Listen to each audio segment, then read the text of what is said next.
Oh, hello there, dear ones. It's your Auntie May here, sitting by my old rocking chair in this cozy little corner of Willow Creek, Tennessee. You know, the kind of small town where everyone knows your name, and the summer evenings hum with crickets and fireflies. But tonight, tonight I have a story to share that's been buried deep in my heart for years. It's my true story, full of heartache and hope, and it all started with a knock on the door that changed everything. Let me take you back. Picture this.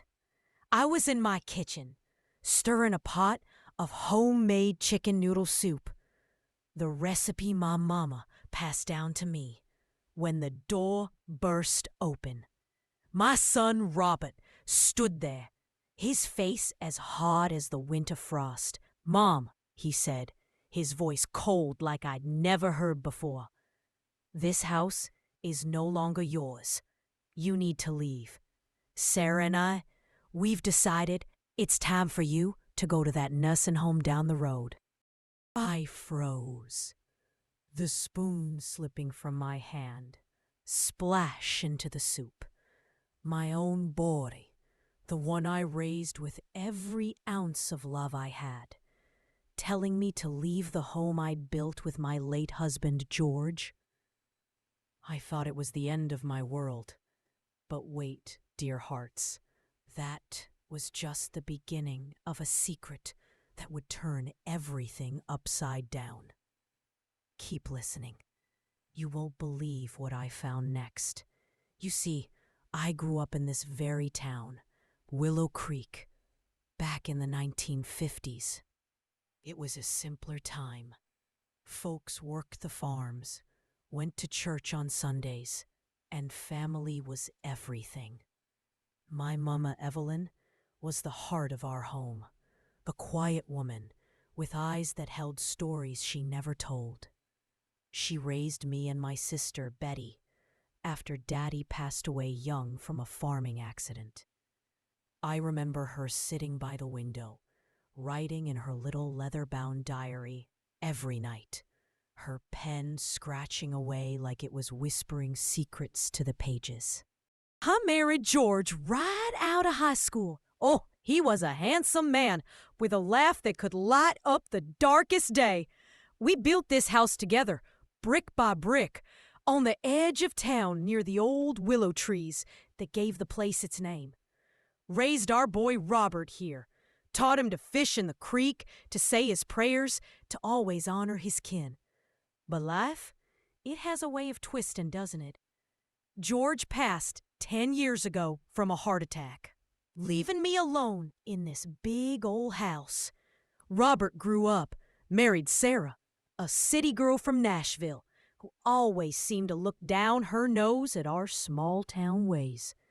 They had 2 kids, little Emma and Jack, who I adore. But lately, things changed. Robert started visiting less, always busy with his job at the mill. Sarah would call, asking about the house. "Auntie, have you thought about selling? It's too big for you now." I'd laugh it off, but deep down I felt the chill. I spent my days tending the garden, baking pies for the neighbors, volunteering at the church bazaar. It was a peaceful life until that fateful day Robert showed up with papers in hand, saying they'd consulted a lawyer. "Mom, it's for your own good. You're getting forgetful." Forgetful? Me? The woman who could recite every family recipe by heart? My heart broke a little more with each word. But then, as I packed a small bag in tears, my hand brushed against something in the attic. An old trunk. Mama's trunk, forgotten for decades. And inside, her diary. Oh, the secrets it held. But what I read that night, it shocked me to my core. But wait, I'll tell you more in a moment. But then I found an old letter tucked inside the diary. A shocking secret that made my blood run cold. As I sat there in the dim attic light, dust motes dancing around me like forgotten memories, I opened that diary. Mama's handwriting, so elegant and faded, pages filled with her daily thoughts. But toward the end, things got strange. Entries about arguments with Daddy before he died. Whispers of a family fortune no one knew about. You see, Mama came from old money. Her folks owned land back in the Civil War days. But it was all lost, or so we thought. But in that diary, she wrote about a hidden deed. A plot of land in the hills outside town, rich with timber and maybe even oil. I've kept it secret, she wrote, for my daughters, in case the world turns cruel. My hands trembled. Could this be real? I flipped the pages faster, heart pounding. And there, loose between the leaves, was a yellowed letter from a lawyer, dated 1962. It confirmed it all. The land was in Mama's name, passed to me and Betty upon her death. But Betty had passed years ago, childless. So it was mine, all mine. Why had Mama never told me? Was it to protect us from greedy eyes? I clutched it to my chest. But then the phone rang downstairs.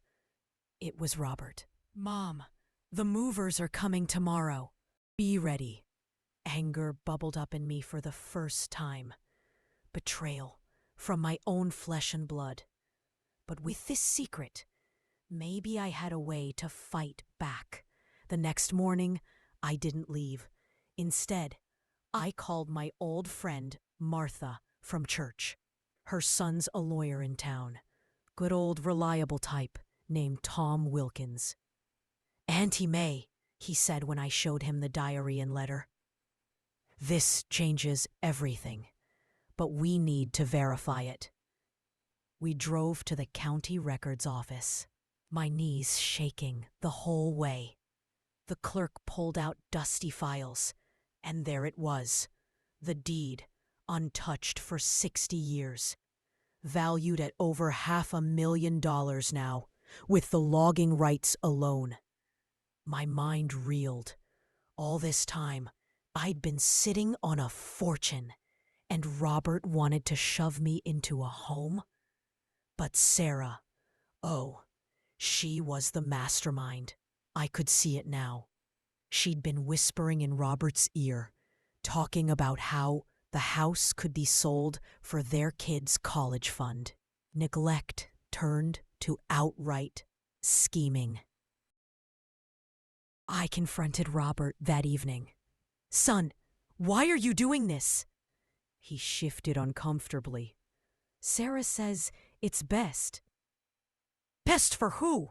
My voice cracked. Tears welled up, but he just walked away, leaving me alone in the gathering dusk. Then the lawyer said, "This is impossible." What did he mean? Keep watching to find out. Tom Wilkins called me back 2 days later, his voice urgent over the phone. Auntie May, come to my office right away. There's a problem with the deed. My heart sank. Was it all a dream? I hurried over, the autumn leaves crunching under my feet like broken promises. Tom sat behind his desk, papers spread out. The land is yours, no doubt, he said, but someone's filed a claim against it, recently. Who? I whispered. He slid a document across.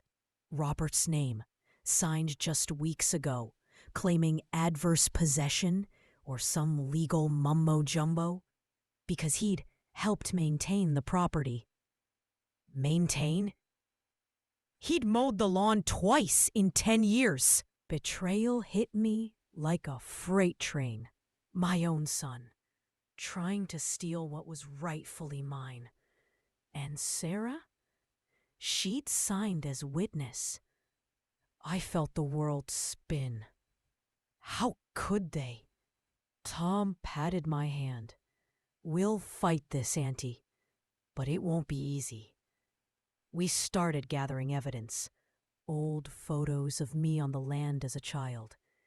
Tax records Mama had paid secretly. But as we dug deeper, more dirt surfaced. Turns out, Sarah had been researching the land online, sniffing around like a fox in the henhouse. Neglect wasn't enough for her. She wanted it all. I spent sleepless nights poring over the diary again, Mama's words comforting me. "Strength comes from within, my dear," she'd written. "When family fails, stand tall." I decided to confront Sarah directly. Knocked on their door one rainy afternoon. She opened it, surprise flickering in her eyes. "Auntie May, what are you doing here?" I held up the diary. "I know about the land, and your claim." Her face paled, but then she smirked. "Dot! It's for the family, old woman. You don't need it." Old woman? The hurt stabbed deep, but I held my ground. When the inheritance documents opened, wait for it. What shocking truth emerged? Don't stop now. The court date loomed like a storm cloud over Willow Creek. Tom prepared me for the worst. Family disputes like this tore folks apart. Robert avoided my calls. Sarah spread rumors at the beauty parlor that I was losing it. The town whispered, "Poor Auntie May, all alone." But I wasn't alone. Neighbors started dropping by with casseroles. Old friends from church offering prayers. Even little Emma sneaked over one day, hugging me tight. "Grandma, I don't want you to go away." Tears streamed down my face. Innocence caught in the crossfire. In court, the judge, stern old Judge Harlan, who'd known my family for years, listened as Tom presented the diary, the letter, the deed. Robert's lawyer argued back, claiming I'd abandoned the land. But then Tom pulled out a bombshell. Emails from Sarah to a real estate developer, plotting to sell the land quick once they had it. The courtroom gasped. Betrayal laid bare. Robert's face turned ashen. "Mom, I didn't know," he stammered. Didn't know? Or didn't want to? The judge banged his gavel. "This court needs time to deliberate." We waited in agony. Days turned to a week. I paced the house, clutching Mama's diary like a lifeline. And in those pages, I found more. Not just about the land, but about Mama's own betrayal. Daddy had tried to claim her inheritance once, but she outsmarted him with that secret deed. History repeating, but this time I'd break the cycle. The daughter-in-law's plan failed. But there was a twist. What happened that no one expected? Stay with me. Finally, the call came. "Auntie May, the judge ruled in your favor." Joy flooded me, but tempered with sorrow. The land was mine, the claim dismissed. Robert showed up that night, hat in hand. "Mom, I'm sorry. Sarah pushed me. Sorry? After all this? I forgave him. Blood is blood. But Sarah? She packed her bags, filed for divorce, slunk back to Nashville. Quiet revenge. No shouting. Just justice served cold. But wait, there was more. In settling the estate, Tom discovered Mama had left a small trust fund too, invested wisely over the years. Enough to secure my future and even help the grandkids. I set up college funds for Emma and Jack on one condition. Robert had to rebuild our bond. We started slow. Family dinners, fishing trips, like old times. Healing began, but scars remained. I was all alone. Then help arrived? From where? You won't guess. As the dust settled, I thought the storm was over. But one evening, a stranger knocked. A distant cousin, Amelia, from Mama's side. She'd read about the court case in the local paper. "Auntie May," she said, eyes twinkling. "Your Mama was my aunt. And that diary, it mentions me and another secret." My breath caught. Another secret? We sat on the porch, sipping sweet tea. As she revealed, Mama had hidden letters from a long-lost sibling, adopted out as a baby. Amelia was his granddaughter. Family I never knew, coming together at last. We explored the land together. Beautiful rolling hills, ripe for sustainable logging or even a family retreat. I decided not to sell. Instead, turn it into a community park named after Mama. Willow Creek bloomed with the news. Folks rallied, helping plant trees, build benches. Empowerment from betrayal. Quiet revenge in giving back. But the biggest twist? Robert confessed Sarah had been blackmailing him. Something from his past, a youthful mistake. He'd gone along out of fear. We hugged it out, forgiveness washing over us like the creek after rain. Everyone was watching. What would happen next? The final revelation that tied it all together. In the climax of it all, at a town hall meeting to dedicate the park, I stood before everyone, Robert by my side, Emma and Jack holding my hands. I read from Mama's diary. Life's betrayals are but tests. Rise with grace, and secrets become strengths. The crowd applauded, but then Amelia stepped forward. "There's one more thing," she said. From her bag, she pulled an old photo. Mama as a young woman with a baby in her arms. Not me or Betty, the adopted sibling. And attached, a will addendum leaving shares to all descendants, including Robert, but only if harmony was restored.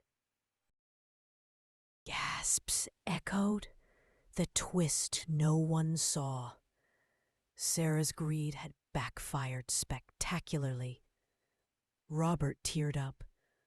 "Mom, I almost lost everything." We embraced, family whole again. But what happened the next day? The ultimate surprise that sealed our fate.